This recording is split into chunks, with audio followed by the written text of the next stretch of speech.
of the arguments is that it's a made up story, and somebody sat down and made them congruent by rewriting them so that they told one story. Well, here's the problem with that. I write a lot, and I read a lot.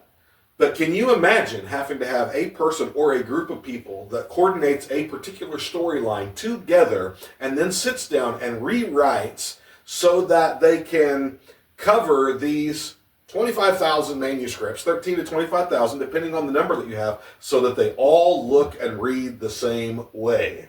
It's an absolute impossibility, right? That's almost more of a supernatural event than having. Right?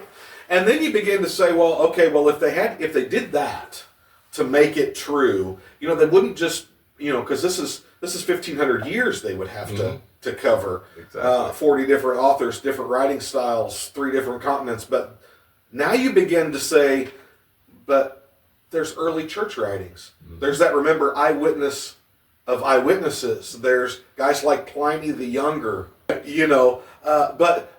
this fellow wrote as eyewitness, not a believer, of the eyewitness accounts that we find here. You'd have to change his story. You'd have to change Tacitus, Roman historian's story. You'd have to change Flavius Josephus' story. You'd have to change the early church fathers' stories, those ante-Nicene and post-Nicene early church leaders.